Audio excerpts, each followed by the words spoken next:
What's going on, guys? So I wanted to come on here and do a install of the new FDF Mega Mantis kit. This is his newest version, and I had the older version because it was I think this might be like V2, I'm pretty sure, his second version, and it worked perfectly fine. I loved how it felt. Just after the wreck from Freedom Factory, we bent like the tube and the caster arm and block, and it was just a lot easier instead of piecing together like a new tube and a new caster block, and like we cracked the lower control arm and the knuckle, everything. So it's just a lot easier just to switch over to his new kit. And I'm gonna like go over what the differences are in between them and show you an install. All right, so the things that I like from the new kit to the older version is totally this new front knuckle. It just looks a lot beefier, and it's a lot beefier. It's a lot thicker than just this tube, which is a hollow tube. And as you can see, we bent this to like a banana shape because at Freedom Factory, when I hit the wall, like all the impact was right to this wheel, and it bent it up pretty bad. The caster arm, it bent that as well, and it just looks a lot beefier, and it looks a lot cleaner too. So the lower control arm is so much nicer now. It's a one-piece lower control arm. Like the old kit was the caster arm bolted onto the lower control arm, which it worked perfectly fine. It just was a little bit of a hassle to change caster settings because you had to either take this one big bolt out and then swivel it to the side and then screw it out or in to adjust your caster, or you could take out these 6 bolts. There's 3 on top, 3 on the bottom, and we ended up pulling out this this little like aluminum caster block. We pulled the threads out a lot because we were running, I think, like 8 or 9 degrees of caster. It was a lot, and there was not many threads in here, so we pulled out the threads, a lot of them. But it's just a lot nicer now because just to change caster on the fly is just this one nut here, and then obviously I like the locking nut, but you just unscrew it or you screw it in, and then it'll bolt in, and then just push it and adjust it like that. And then for the coilover, where it bolts up to, it used to like not be adjustable at all. The new kit makes it all adjustable, so you can make it harder or softer and not have to necessarily like change your spring rates up in the front, and just makes it a lot nicer and neater. All right, so we're gonna start at the top and then work down to the bottom on the front. So we turn out these about 3 or 4 times just so everything's ran out, so everything's not just sucked in, like the wheel's not sucked in whenever we finally put the wheel on. So we got everything turned out probably like 3 or 4 times. So you just slide it up in here. Sometimes goes in, sometimes kind of got to work it a little bit because we just freshly painted this inside. Turn that.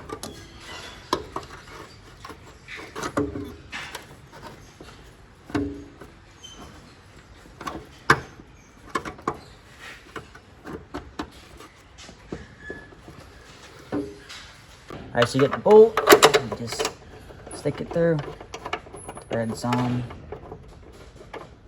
Okay. All right, so now we're gonna do the lower control arm. It's gonna go onto the subframe, then onto the caster arm part.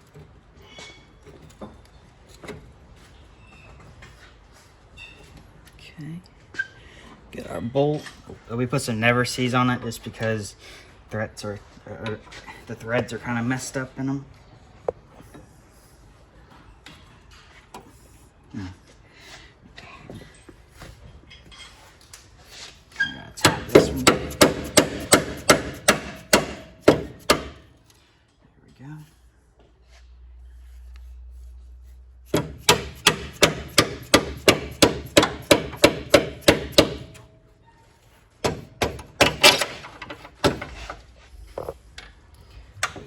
A little bit.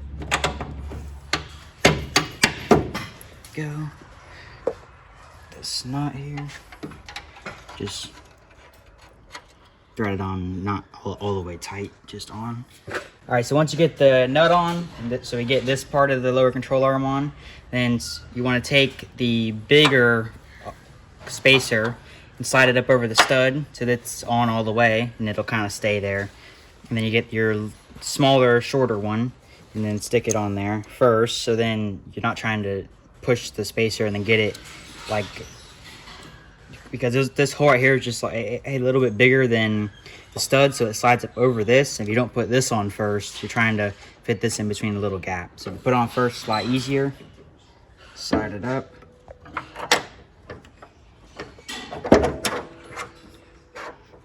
Work it a little bit.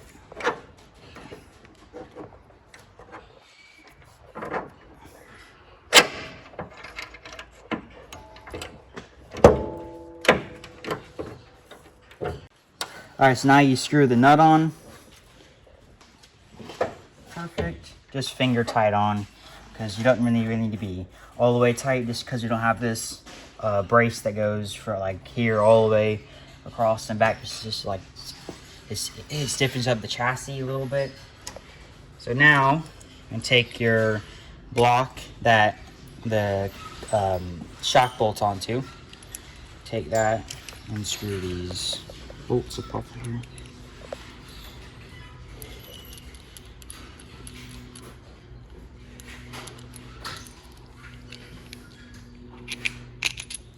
So we're gonna run it all the way in, so it's the stiffest setting for right now. Obviously we're gonna go testing and then be able to know like where we want it, where it feels the best at. So you need to switch this thing around, because that's how the other side is. Go ahead and flip it around.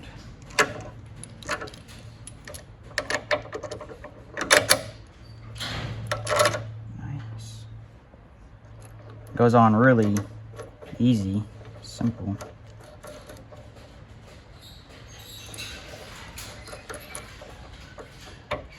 Shock, you gotta adjust this time a little bit. Wrench for it.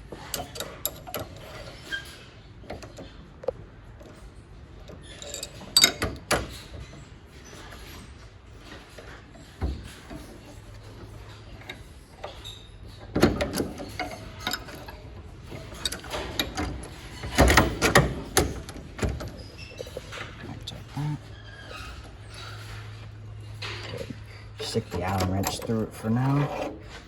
Bolt. Alright, so you stick the Allen wrench in just to hold it. And I finally got the bolt now. So, take this out. Toss that down just for now. Be able to...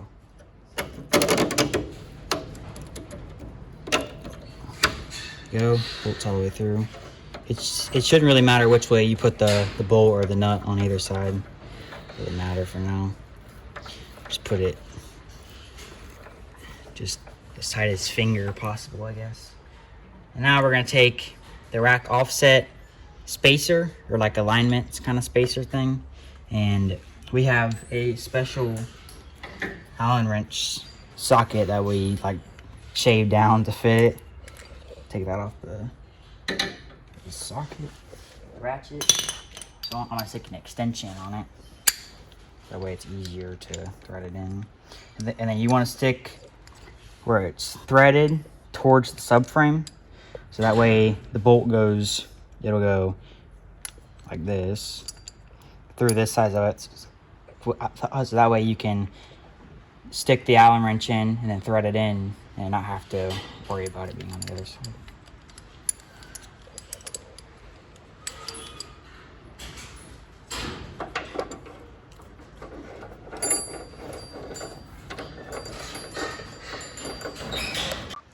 So now we're going to do the front knuckle, and as you can see, we put the front hub on. It actually comes with these bolts, these Allen bolts, and puts the bolts hub on all nice. So now we're going to slide this over the bottom of the lower controller, and I'm actually going to leave this zip tie on that it comes with just to hold the spacers on, just to slide this on first. Like that. And I'll get the snips or cutters. Cut those.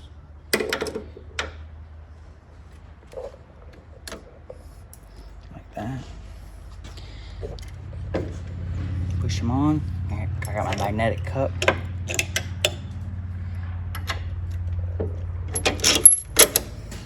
So you get your nut, and you can't really thread it on all the way with your fingers because it has some nylon in there for the locking nut. But so it was starting to cross thread the bolt. This bolt threads into the knuckle because it's a very fine thread bolt. So we ended up taking the bottom out, and then threading the top in first, and then sticking the bottom end on because it was starting to cross thread it, and I didn't want to fully cross thread it because then that would suck because you have to re-tap this whole section here. Just sucks. So we got it on now. And you would tighten that up, it'll suck up in there and then be perfect. Now we got the tie rod and then just a couple other things. So now we're gonna do the tie rod. This is actually left-hand thread, and we thread them in all the way so that they're even, so then whenever we go to adjust it, we can just adjust it from the actual tie rod, not from the ends, basically. So you're gonna swing that around, make sure you have your adjusters all the way in. Twist the knuckle back. All right, so you get your bolt all threaded in and all tight, and it's basically just repeating it on the other side, so I'm not gonna film that because it's literally the exact same thing. But once you get everything tightened up and all finalized and good, you obviously gotta put your rotor on, then your caliper. Our rotor is just not in yet because I actually broke that from hitting it on the tube. So now onto the rear stuff. All right, so now we're gonna do the rear grip kit. So you're basically gonna get this bracket right here, and then take out this bolt that goes straight through the, right here. It has this spacer on it. You're gonna take this spacer out, and then leave it to the side for right now. And you're gonna take the part that looks like a flange here. Looks pretty similar to right here on the face of this. Gonna slide it down until this hole and this hole line up so you can push the bolt all the way through it. Just like that. See, then these bolt holes here line up.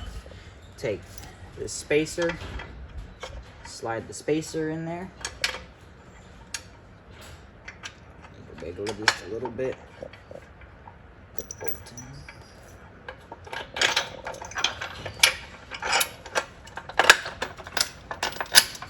Like that. Get your washer and nut. Go ahead and screw it on there. Like that. There's that bracket. Then you will take this upper control arm, take out this bolt here,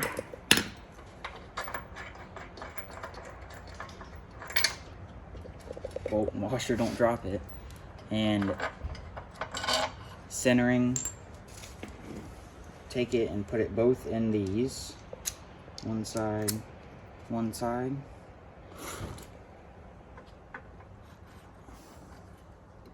Get your bolt, slide it through like that. Again, your nut, I mean your washer, and then your nut. Like that. Gotta get some snips.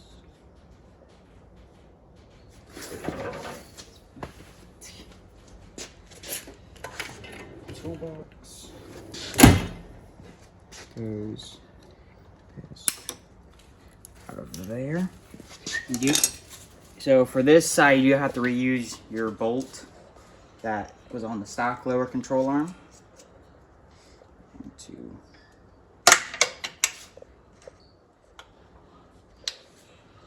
To move this hinge on just a little bit.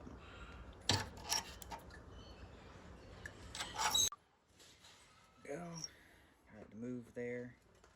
Should be enough. Tap it with the mallet just a little bit. This. Cool, got it there. Your nut. Thread it on. And you got to get your knuckle. Then we'll put the knuckle on. This should bolt right up to it. And one more thing. So on this bracket that holds up the upper control arm, where this bolt hole lines up with it, you have to take your bolt and push it through the back, and then do your washer.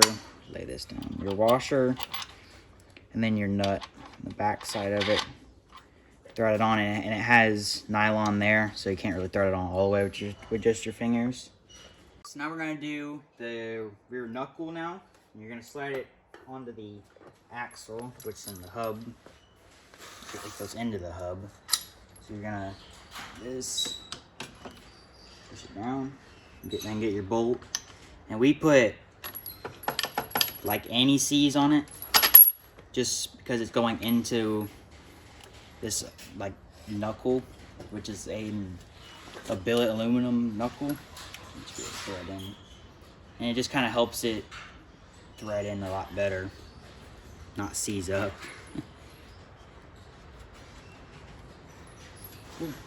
Now it's on to the tow arm. Alright, so to do the tie rod, I had to have my dad help me like pry this out because it was so tight together that I couldn't get it together. But if it was inside the car, I'm pretty sure that this being bolted down to like the subframe that's in the car, because this is kind of like on jack stands in the jack, so it's kind of wobbly. It would be a lot easier if it was in the car, but we just had it out just because of maintenance and redoing some stuff. So once you get this side, get it screwed on. Put this side in.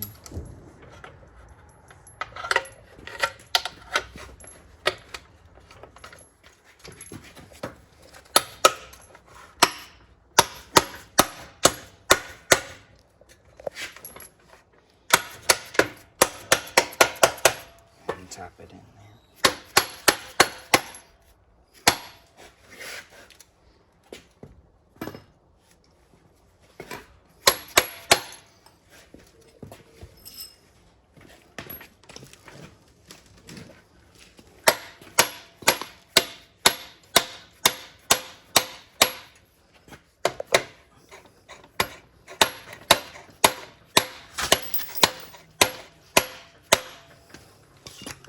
Go ahead, keep it.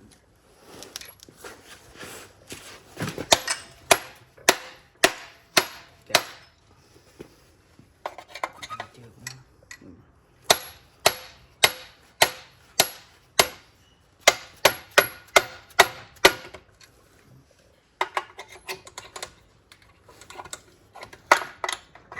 Hit it again.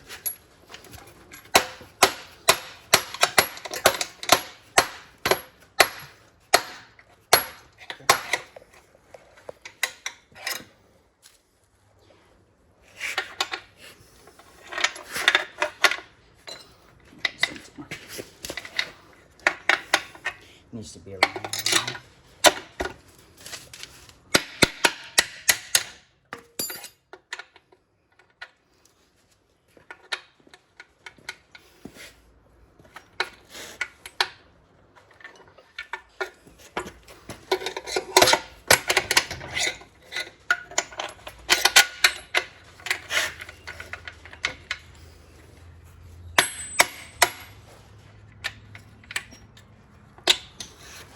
Cool.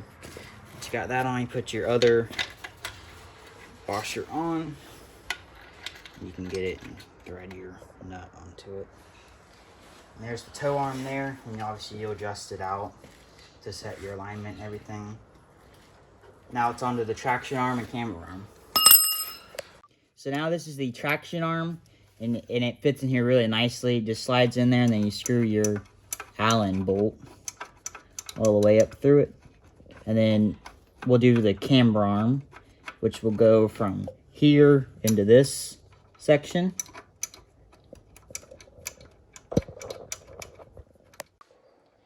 And now for the traction arm for the other side of it.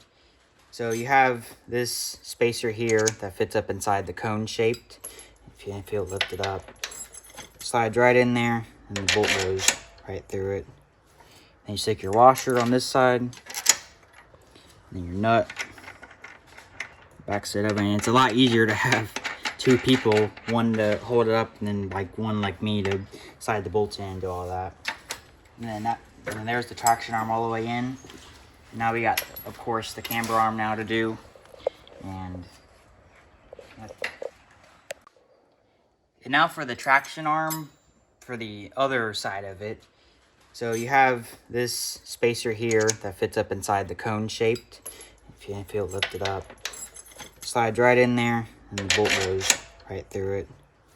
Then you stick your washer on this side, and then your nut backs it up. And it's a lot easier to have two people, one to hold it up and then like one like me to slide the bolts in and do all that.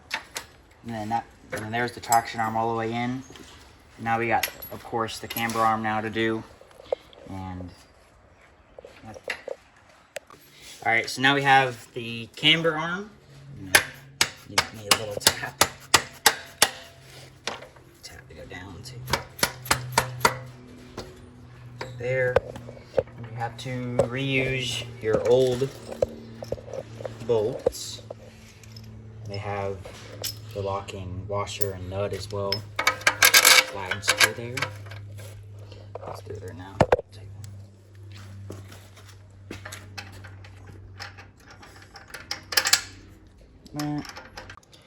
Alright, so now we got the side that goes into the knuckle. Got it all adjusted out. It'll go in there. We're gonna run the farthest out.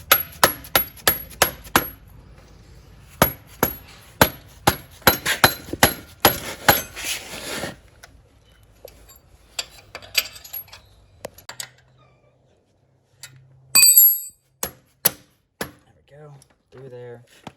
You can slide the washer, and the nut can get screwed on. And there's all the arms on except for always like the axle nut and then the rotor and everything. Well guys, this is the overall install of the front and rear FDF kits for the 350Z. I'm really excited to go testing with it, especially with the new rear grip kit stuff, just because there's so much more like adjustment overall with this kit. Like especially like the top control arm, everything can just be adjusted out and in. So it'll be really cool to like try different track widths and see how it is on banks and different things. And as soon as we go testing, I'll bring you guys along with that because hopefully we can go testing pretty soon.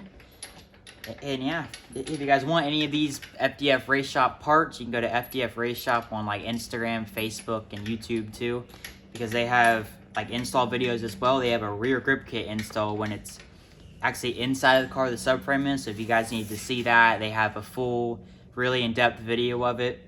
But yeah, thank you guys so much for watching this video. And special thank you to all of my supporters and sponsors of my program, and FDF for always being a longtime supporter of my program. And of course, all their products are online, and I think it's fdfraceshop.com. And all this stuff really easy to put on, as you see, very simple. And they have a lot of different things like handbrakes, custom steering wheels. They have a whole assortment of parts, and they make it in-house in Canada. And it's pretty cool. And yeah, thank you guys for watching, and see you next time. Peace.